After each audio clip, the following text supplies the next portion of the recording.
हाँ, तो जैसे कि मैं कह रहा था कि इट इज़ नॉट एक ऐसी बीमारी नहीं है जो कि बहुत ही ऐसे पेश आए कि जैसे कायदा होना चाहिए वैसी है। There are cases which are self limiting, जो अपने आप ठीक हो रहे होते हैं। देयर आर केसेस जो बेस्ट कोशिश के बावजूद भी बढ़ते ही रहते हैं, या इसको कहते हैं हम्म। थोड़ा सा उनका प्रोग्रेशन रुक जाता है, बीमारी हम्म। नहीं रुकती। लेकिन मैं एक बात फिर भी आपके चैनल के माध्यम से दर्शकों को एम्फेसाइज करूंगा। वो एम्फेसिस है, trust in your skin specialist, give him time. वो आपको 2-4 दिन या 2-4 हफ्ते 2-4 महीने में ठीक नहीं कर पाएगा। ही विल बिल्कुल। Give you treatments, he will change treatments, he will उसको अपने ट्रीटमेंट को कस्टमाइज करेगा, ऑप्टिमाइज करेगा। प्लस स्टेरॉयड यूज करना नहीं, ये करेगा।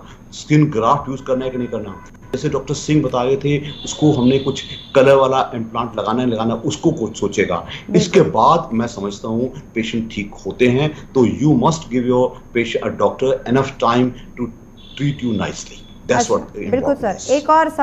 एक और सवाल मेरा है, और ये भी एक भ्रांति से जुड़ा हुआ है। लोगों के बीच में कुष्ठ रोग और जो ये विटिलिगो है, इसके बीच में एक असमानता रहती है, और लोग ये सोचते हैं कि एक ही चीज़ है। जबकि जो कुष्ठ रोग होता है, ये फैलता है, ये संक्रामक है, ये बैक्टीरिया के ज़रिए होता है। वहीं जबकि इसकी हम बात करें तो ये बिल्कुल एक डिसऑर्डर है, या ऑटो इम्यून या फिर कोई भी इसके कारण है, लेकिन ये किसी संक्रामक फॉर्म में नहीं आता, बल्कि हमारे शरीर के अंदर किसी चीज़ की कमी से हो रहा है।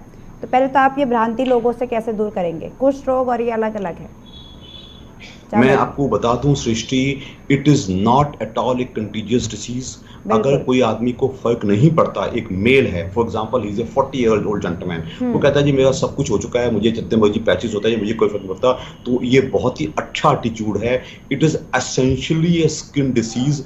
आपके अंदर का कोई खराबी नहीं है, you are as normal, your other organs are as normal.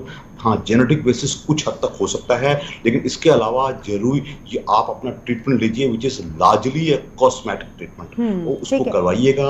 और दवाइयाँ वो जो नुकसान ना करें, ऐसी दवाइयाँ आजकल खुलेआम हमारी मॉडर्न मेडिकल सिस्टम में हैं, जो ली जा सकती हैं, और फायदा भी उनसे अच्छा होता है। ठीक हाँ, है। आपको मॉनिटर करना पड़ता है कि आपका blood counts, liver function test को हम देखते रहें, ताकि पेशेंट का कोई नुकसान ना हो। लेकिन सर ये भी सुना है मैंने कि जो विटिलिगो के पेशेंट होते हैं, उनकी आंखों में दिक्कत आती है और धूप नहीं झेल पाते। ऐसे में क्या करें नहीं, वो? वो नहीं, नॉट नेसेसरी, ऐसा बिल्कुल भी नहीं है।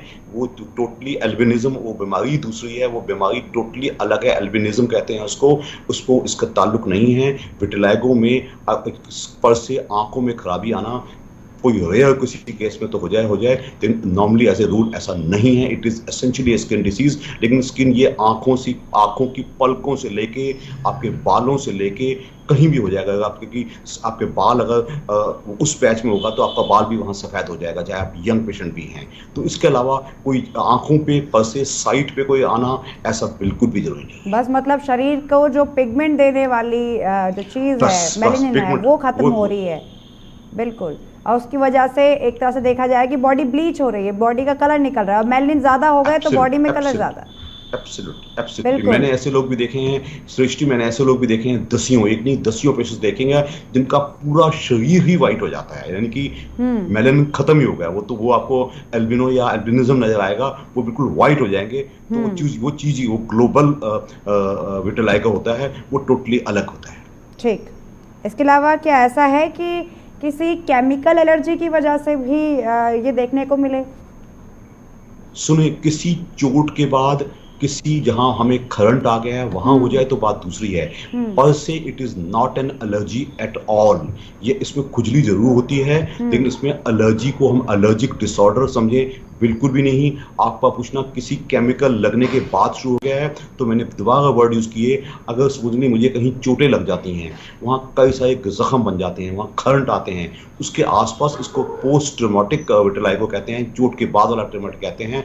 जहाँ फाइब्रोसिस हो रहा होता है वहाँ विटिलिगो जरूर हो सकता है, बट पर से किसी केमिकल से लगने के बाद ऐसा हो जाए, ऐसा बिल्कुल भी नहीं है। ये भ्रांति मैं टोटली दूर करना पसंद करूंगा। लेकिन मैंने ऐसे लोग भी देखे हैं, अब मैं नहीं जानती उसके पीछे क्या कारण होगा, कि उनको किसी दवाई से रिएक्शन ऐसे हो गए और उसके बाद देखा गया कि बॉडी में पैचेस आ रहे हैं। क्या ऐसा हो सकता है कि दवाइयों के रिएक्शन से ऐसा हो?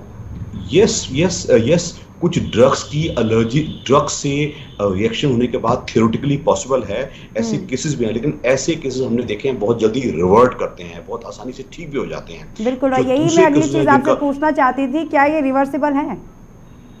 Yes, I already said many cases जिनको पैचेस आते हैं वो बहुत कम एक्सटेंट होता है। वो अपने जो जितने भी लोग क्लेम करते हैं फलाने क्वैक ने मेरा इलाज कर दिया, फलाने ने मेरा इलाज कर दिया, वो मोस्टली सेल्फ लिमिटिंग चल रहे होते हैं, वो अपने आप ठीक हो रहे होते हैं। जो एक प्रॉपर डायग्नोसिस वाला विटिलिगो है उसका हमेशा अच्छे से इलाज करना पड़ता है। ठीक है, वो जहां ठीक है, तक केमिकल्स की आप जी एक